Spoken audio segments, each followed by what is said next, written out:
Hello everyone and welcome to this week's Patch Notes, the show where we cover the biggest gaming news from the week in a nice bit-sized package. My name is Drew and as always it's great to see you guys. This episode we are covering the news from the week of November 20th, 2017. That's right, we're releasing this on a Monday because of reasons. Once again I'm joined this week by the beautiful Connor and whoo boy do we have a lot to talk about this week. Thanks for calling me beautiful, I do appreciate it. Most of what we're going to talk about this week is Battlefront II related, so hold on tight for that. But first, let's cover some of these smaller stories that happened earlier in the week. PUBG GOTY? You know what that means. You're probably a sexless nerd version. Join us. This past week, the Game Awards announced their nominations for Game of the Year, and while the most of the list is good, there is one that kind of stands out and people are kind of scratching their heads over, and it's Playerunknown's Battlegrounds. PUBG was nominated alongside other games, including Super Mario Odyssey, Legend of Zelda, Breath of the Wild, Persona 5, and Horizon Zero Dawn. All games I haven't played. Persona 5, that's the car one, right? This has most gamers confused because it's an early access game going up against all these fully featured, completed games. Which goes to prove that as hard as you work on a game and as much polish as you put on it, some little trash PUBG can still be the #1 game in the world. Doesn't matter. Don't even try anymore. Everything's early access from now on. And we're not the only ones who feel this way. Playerunknown, or Brendan Green, has said himself that there are far better games that were released this year. He specifically called out Breath of the Wild and Horizon Zero Dawn as masterpieces. Masterpieces of shit. Even the CEO of PUBG Corp, CH Kim, is not really concerned about getting this award and is really focused on just finishing the game. I mean, PUBG is definitely popular, but does it deserve this Game of the Year award just because it is like the most played game right now? I mean, I don't know who I am, but I mean, maybe I'm just a representation of the average guy, and I haven't played any of these games except for PUBG. So, I don't know. PUBG got me to pay $30 for it, and none of those other games got me to spend money, so. I mean, for me, Game of the Year awards should award the games that, like, when you think back to a specific year, you're like, oh, that's the year that this game came out. And so when you think of PUBG, I think we will be saying that, like, oh, that's the year that PUBG first came out. And it's the same thing with Overwatch. Like, a couple years ago when Overwatch came out, it won Game of the Year, and I think that was warranted because it was so, like, huge, and it was a good game, and it changed, like, multiplayer games for, like, forever, especially with microtransactions. And PUBG isn't finished. Overwatch was at least finished when it came out, and it was, like, really polished and really, like, well-made. PUBG is not any of those things at all. It's fun. It is really fun, and I think it deserves its popularity. I don't think it's really that overrated. Game of the Year, I don't think it deserves that. On it right now, Game of the Year, PUBG. My Game of the Year. Fuck all these other games. Like, I watched Horizon Zero Dawn on YouTube, but, like, I don't want to play it. It looks boring as shit. I don't got, like, 12 hours to run around shooting dinos, robo-dinos. Also, I don't have a PlayStation, so that's my excuse. Breath of the Wild or Super Mario will win this award anyway. I think they're mostly just throwing PUBG in there to acknowledge that, like, it was huge this year. I don't think it actually has a chance of winning, especially when the own developers behind it don't care if it wins. Like, they don't think it deserves it, so yeah. Gamestop stop, drop, and pop your wallet. Power Pass promo. Do you hear that? Weird. So you might remember a couple weeks ago, GameStop announced a rental program where you could pay $60 up front and get 6 months of unlimited access to their used game inventory. Then at the end of that 6 months, you could actually go back and pick one of those games that you played previously or the one that you still have and keep it. I kept Wet from 2007. Great choice.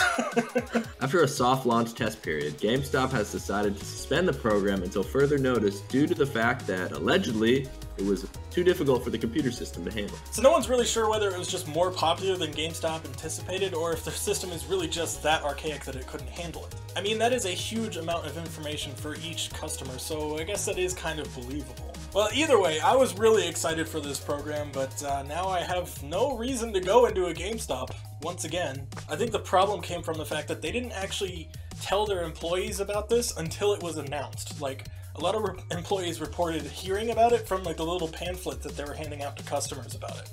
So, like, they just went about it the wrong way. I think what they might do is go back to the drawing board and change it, maybe try to see if their system can handle it, and also train their employees to know what to do. But the nice thing is that the people who did buy into this program during the soft launch can actually get a full refund, and on top of that full refund, they can pick any game from the used inventory for them to keep. So that's actually pretty cool.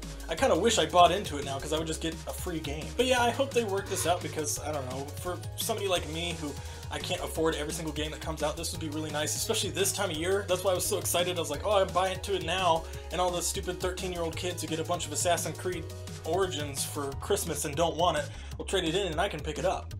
But I can't do that now, so I'm gonna have to wait, I guess. Star Wars Battlefront II, A New Note. Your next assignments, they are unusual. Okay, so I'm sure you guys have heard about it by now, but this is a huge story. But let me just go back in case you haven't, caught up with all of this so far. I'm gonna go all the way back to the beginning to where this started, at least for the most part.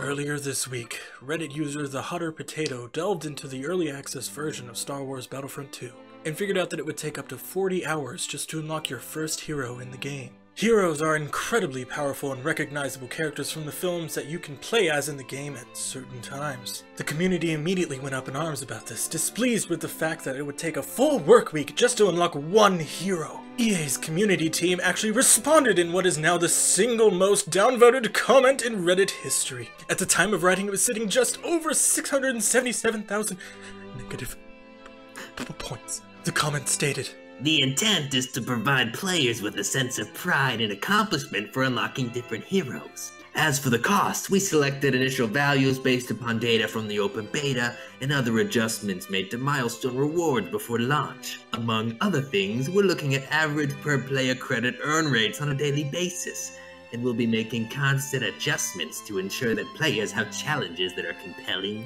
rewarding, and of course attainable via gameplay. We appreciate the candid feedback and the passion the community has put forth around current topics here on Reddit, our forums, and across numerous social media outlets. Our team will continue to make changes and monitor community feedback and update everyone as soon and as often as we can."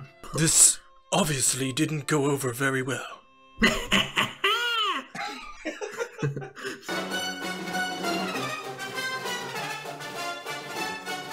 EA finally responded to all this backlash by announcing that they would be reducing the cost of all the heroes in the game by 75%. So problem solved. Now the heroes won't cost 40 million credits and I don't have to spend my entire life to earn them, right?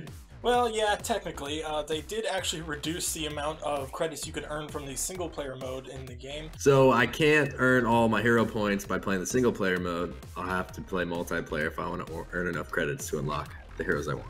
Yeah, I think they're doing it because they're trying to stop people from just like rushing through the campaign, and we were talking about this earlier, they don't want people to finish the campaign and automatically have enough points, which I haven't played the game, so I don't know how much it actually costs, but they don't want people to have enough points to buy a hero right off the bat just for completing the campaign.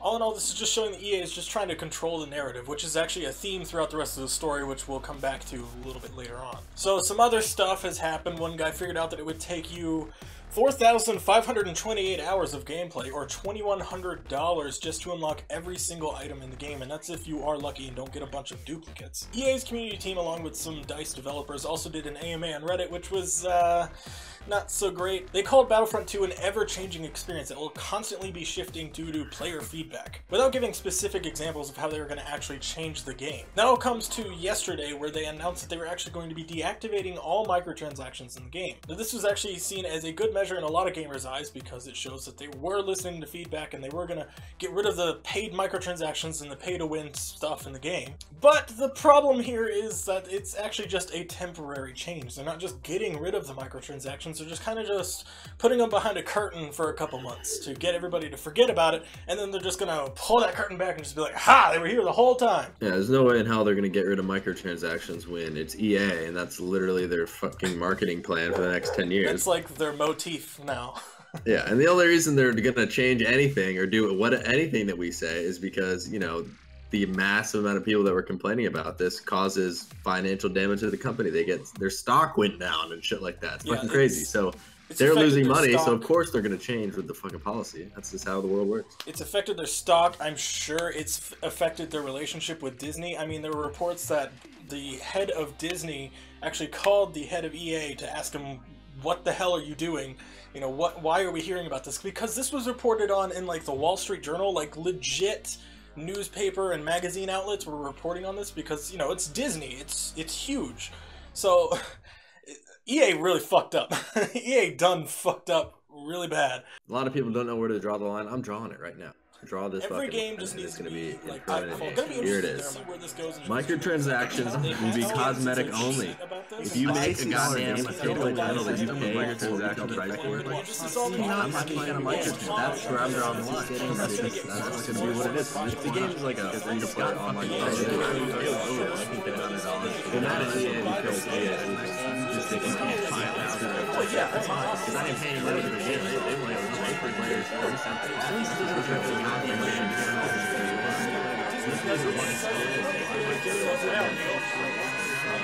But at any rate, we know that Battlefront 2 is probably at its core a good game. It's just unfortunate that it has to be tarnished by all this bullshit. I mean, there are people who worked really hard on this game, the developers who put a lot of blood, sweat, and tears into this game. I mean, just the art direction. The game looks amazing.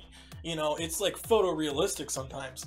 But it's just weighed down by bullshit, just like the last Battlefront, but for different reasons. All I want to say is that I love Star Wars, and I'm just sad that Star Wars wants to take all my money. It's like, Star Wars, you have the money. You have all the money. I gave you all my money. Just stop trying to take more.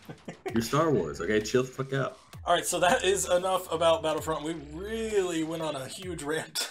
Yeah, it's hard to just like, you know, keep it to a small amount of words because there's just so much of that one. I think the reason we talk so much about it is because we really wanted the game to be good. Because I don't know about you, Connor. I actually really liked Battlefront 1 for what it was, but I just wanted more. And that's what this was shaping up to be, but it just, they ruined it. They had so much good faith going into Battlefront 2. So many people were excited about it, and then they just ruined it. Yeah, Battlefront 1 felt like a tech demo, and then Battlefront 2 feels like a tech demo that wants to take all my money. An early access game. But anyway, that's going to do it for us this week. Just so you guys know, this week, or Thanksgiving week in the United States, we are not going to be releasing a patch notes because we're going to be celebrating the holiday with our family and stuff like that. So expect another episode next Thursday. That's when we'll catch back up, and hopefully EA will just be, you know, annihilated off the face of the earth by then or something like that. I don't know. That's a long time from now. Whoa. Don't go that far. But I will try to have a video in its place, a special one that I'm working on. So yeah, I'll try to have a video out there, but I'm kind of busy this week, so we'll see. If anything, I'll have it out by this time next week. Anyway, that was Connor, and I am Drew.